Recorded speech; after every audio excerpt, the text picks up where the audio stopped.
5 बजे के 5 बड़ी खबरों की। थाना गोमती नगर इलाके में उस वक्त हड़कंप मच गया जब आईसीआईसीआई बैंक के ठीक बाहर महिला कर्मचारी को गोली मार दी गई।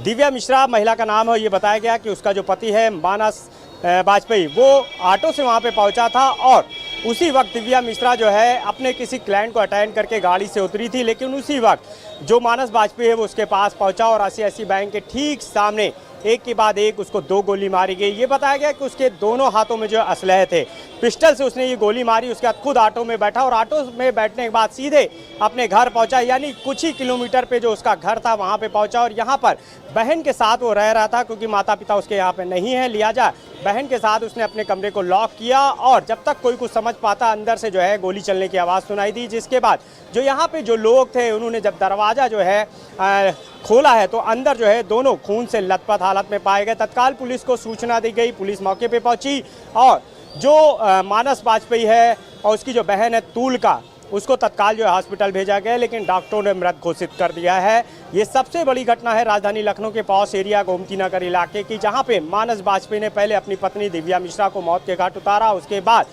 खुद जो है अपनी बहन तुलका को गोली मारी और खुद सुसाइड कर ली। सबसे बड़ी खास बात ये भी है कि ये सब पूरी जो घटना है उससे पहले अपने मोबाइल यानी स्टेटस पे जो है उसने खुद लगाया, ये जानकारी दी लखनऊ पुलिस को और अपने सभी रिश्तेदारों को और जानने वालों को कि वो आज पत्नी की हत्या करने जा रहा है, उसके बाद बहन को मारेगा और खुद भी सुसाइड कर लेगा, और उसने ऐसा किया भी। बहरहाल पूरे मामले में पुलिस जो है वो तफ्तीश कर रही है। सबसे बड़ा सवाल ये है कि 2 पिस्टल और 1 असला जो है वो पुलिस सूत्रों जो जानकारी मिल रही कि बरामद किया है। अब ये असलहे उसके पास कहां से आए थे, ये पुलिस को इसका जवाब देना होगा। दूसरी तरफ ये भी सामने आया है कि जो पत्नी है उससे पिछले काफ़ी समय से जो है विवाद चल रहा था, कोर्ट में मामला जो है पहुंचा हुआ था। लिहाजा उसी को ले करके जो मानस वाजपेयी है वो काफ़ी परेशान रहता था, काफ़ी जो है गुस्से में रहता था और लिहाजा ये माना जा रहा है कि उसी के चलते आज जो है पहले उसने अपनी पत्नी की हत्या की, उसके बाद अपनी बहन और खुद भी सुसाइड कर ली है। अब पुलिस ने वो असलहे जो है वो फॉरेंसिक जांच के लिए भेज दिए हैं। मौके से तो तमाम साक्ष्य है वो भी कलेक्ट किए गए हैं।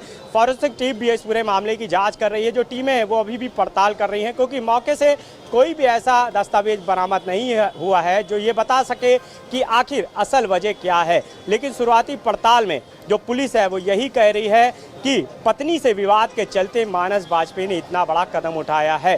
बहरहाल पूरे मामले की तफ्तीश की जा रही है, लेकिन जिस तरह से 2 हत्या और 1 सुसाइड का मामला राजधानी लखनऊ के पास एरिया गोमती नगर इलाके में हुआ है, क्योंकि दिव्या मिश्रा आईसीआईसीआई बैंक में बताया जा रहा है कि जो है रिलेशनशिप मैनेजर के पद पर तैनात थी और खुद मानस वाजपेयी जो है वो भी बैंक में कार्यरत था। इसके अलावा घर में ही जो है अपने फास्ट फूड का काम भी वो देख रहा था। अब इतनी बड़ी घटना जिस तरह से हुई है उसके बाद पुलिस की टीमें जो है वो लगातार तफ्तीश कर रही हैं। मौके पे पुलिस कमिश्नर सहित ज्वाइंट सीपी और तमाम आला अधिकारी पहुंचे हैं और उनका यही कहना है कि अभी भी हम हर पहलू पे जांच कर रहे हैं। वंदे मातरम को लेकर एक बार फिर विवाद जो है वो सामने आया। केंद्रीय गृह मंत्री अमित शाह ने कांग्रेस को घेरते हुए नजर आए, क्योंकि कांग्रेस कार्य समिति की बैठक में ये कहा गया कि वंदे मातरम की सिर्फ 2 लाइन ही गाएंगे, क्योंकि बात किया जाए तो 15 अगस्त को कांग्रेस मुख्यालय में जिस प्रकार से वंदे मातरम गाते समय जो है वहाँ पर हुआ था मामला, उसके बाद जो है केंद्रीय गृह मंत्री ने साफ कहा कि 1937 में जिस तरीके से कांग्रेस की तरफ से 2 टुकड़े किए गए थे वंदे मातरम को लेकर, या फिर देश का विभाजन जिस प्रकार से हुआ था उसको लेकर कांग्रेस पार्टी पर जो है गृह मंत्री अमित शाह ने हमला बोला। अमित शाह ने साफ तौर पर यह कहा कि 150वें वंदे मातरम का साल था और मोदी सरकार ने इस पूरे मामले को लेकर जो है एक सम्मान देना चाह रही थी और कहीं ना कहीं बात करें जो गलतियां हुई थी उसको जो है सुधारने का काम जो है मोदी सरकार द्वारा किया जा रहा था। लेकिन साफ तौर पर गृह मंत्री अमित शाह ने कांग्रेस पर हमला बोलते हुए ये कहा कि आखिरकार कांग्रेस ने जिस प्रकार से 1937 में विभाजन हुआ था और वंदे मातरम का उस समय जो है विरोध किया गया था, यानी कि उस समय भी जो है वंदे मातरम नहीं गाए गए थे, तो उसको लेकर गृह मंत्री अमित शाह ने यह भी कहा कि कांग्रेस को देखते हुए पूरे देश में एकजुटता होनी चाहिए और सभी लोगों से गृह मंत्री अमित शाह ने यह कहा कि विधानसभा, लोकसभा और तमाम जगहों पर जो है इस पूरे मामले को लेकर विरोध करते हुए हुए नजर आएंगे, यानी कि विरोध प्रदर्शन का भी बात कहते हुए गृह मंत्री अमित शाह जो हैं वो नजर आए। तो कहीं ना कहीं इस पूरे मामले को लेकर जो है विवाद खड़ा हो गया, यानी कि 15 अगस्त को जिस प्रकार से वंदे मातरम कांग्रेस मुख्यालय में जो नहीं गाया गया था, वहीं साथ ही बात किया जाए तो कांग्रेस कार्य समिति में जो फैसला लिया गया है कि वंदे मातरम के 2 ही लाइन जो है वो सिर्फ गाए जाएंगे। तो कहीं ना कहीं इस पूरे मामले पर विवाद जो है वो सामने आते हुए नजर आ रही है। शाहजहांपुर के चर्चित गौतम मौर्य हत्याकांड का मामला, जहां आरोपी समीर ने गौतम मौर्य की चाकुओं से गोद कर निर्मम हत्या कर दी थी। यह हत्या शाहजहांपुर के थाना कांट क्षेत्र में की गई थी। आपको बता दें कि गौतम मौर्य जो परिवार था वो योगी आदित्यनाथ से लखनऊ जाकर मिला था। उसके बाद योगी आदित्यनाथ ने एक कार्रवाई की बात कही थी।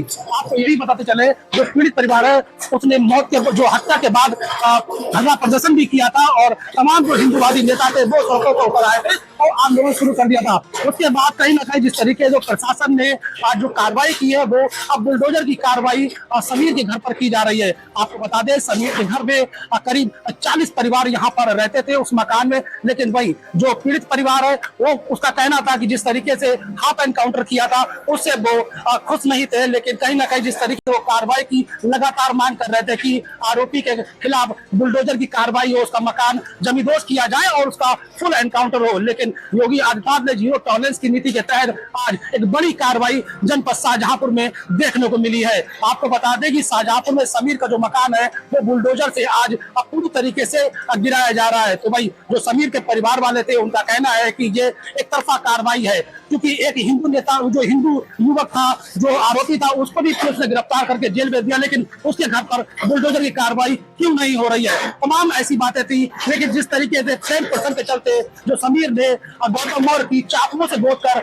हत्या की थी, उसके बाद से जो यहाँ का माहौल था वो काफी गर्मा गया था। अगर बात की जाए थाना कांट क्षेत्र की तो कई घंटों तक यहाँ पर जाम लगाया गया और मांग की गई थी कि आरोपी की जो आरोपी का घर है उसके ऊपर बुलडोजर चलाया जाए और उसका एनकाउंटर किया जाए। कुल मिला के आज एक बड़ी कार्रवाई शाहजहांपुर में देखने को मिली है, जहां तमाम तरीके से जो बुलडोजर की कार्रवाई है वो पूरी तरीके से की जा रही है। अगर बात की जाए प्रशासनिक हमले की तो लगातार सुबह से यहाँ पर पुलिस फोर्स यहाँ पर तैनात किया गया है, क्योंकि लॉ एंड ऑर्डर को देखते हुए।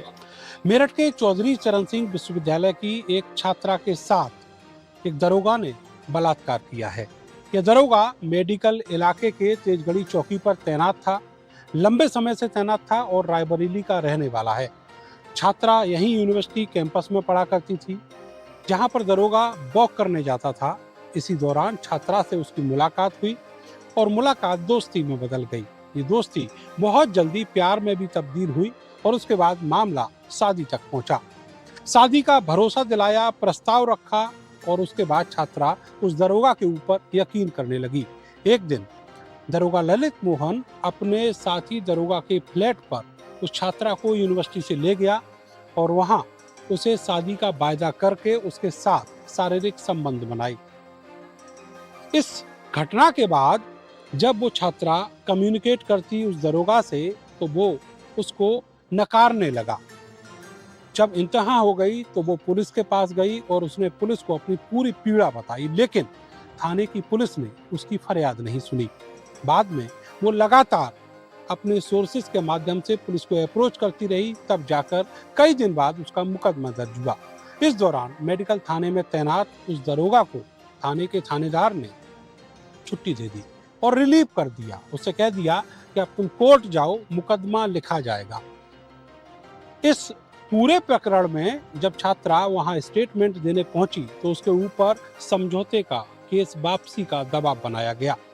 छात्रा अभी कहां है किसी को नहीं मालूम, लेकिन इस पूरे मामले में अब दरोगा यहां से फरार है और उसको पुलिस ने गैर हाजिर घोषित कर रखा है। यानी जितने दिन की छुट्टी उसको मिली थी वो छुट्टी बीत चुकी है, लेकिन दरोगा लौट कर नहीं आया। शायद इसीलिए तो उसके ऊपर बलात्कार का मुकदमा दर्ज है और अब उसको जेल भी जाना पड़ेगा। दूसरी तरफ जो छात्रा है वो बहुत ज़्यादा परेशान है, इसलिए भी परेशान है कि अब कैंपस में ये बात पूरी फैल चुकी है और छात्रा की पढ़ाई कहीं ना कहीं अटक गई है। अब देखना ये होगा कि पुलिस इस मामले में किस तरीके से आरोपी को सजा देती है। संगम नगरी प्रयागराज में बाढ़ से हाहाकार मचा हुआ है। दरअसल 3 दिनों से जिस तरीके से लगातार संगम नगरी में बारिश हो रही है उस बारिश की वजह से नाले उफना गए और कई मोहल्लों में बरसात का पानी पहुंच गया, जिससे बाढ़ जैसे हालात बन गए। अगर हम बात करें करेली इलाके की, राजरूपपुर की, टैगोर टाउन की, जाज टाउन की, तो इन सब मोहल्लों में करीब 4 से 6 फीट तक पानी भर गया था। राजरूपपुर इलाके में ये अंदर लोगों के एक फ्लोर में पूरी तरीके से पानी भर गया था, जिससे उनके गृहस्थी का सामान पूरी तरीके से भीगकर खराब हो गया था। लेकिन जब इस पूरे मामले का संज्ञान इलाहाबाद हाई कोर्ट ने लिया, तो फिर जो अधिकारी हैं, डीएम और नगर आयुक्त, ये ग्राउंड जीरो पर पहुंचे और वहां पर पंपिंग सेट लगाकर जो जल जमाव वाला इलाका था, उस इलाके से पंपिंग सेट के जरिए पानी को बाहर निकलवाया गया। लगातार जिस तरीके से गंगा और यमुना दोनों नदियों का जल स्तर बढ़ रहा है, गंगा का 2 सेंटीमीटर प्रति घंटा की रफ्तार से और यमुना का 1.5 सेंटीमीटर प्रति घंटा की रफ्तार से दोनों नदियों का जल स्तर लगातार बढ़ रहा है। माना जा रहा है कि आने वाले दिनों में तराई इलाकों में रहने वाले लोगों के लिए बाढ़ का पानी मुसीबत जरूर बनेगा। दूसरी तरफ अगर हम कोरांव इलाके की बात करते हैं, तो कोरांव इलाके में जिस तरीके से बाढ़ का पानी, वहां पर बेलन नदी है, उसके उफनाने से बाढ़ का पानी गांव में घुस गया और कई ऐसे गांव हैं जहां से एनडीआरएफ उनको रेस्क्यू करके प्राथमिक विद्यालय में शिफ्ट कर दिया है। लेकिन बाढ़ का खतरा अभी भी प्रयागराज के ऊपर मंडरा रहा है, लगातार जल स्तर बढ़ रहा है। हालांकि प्रशासन का दावा है कि बाढ़ से निपटने के लिए सभी तैयारियां कर ली गई हैं।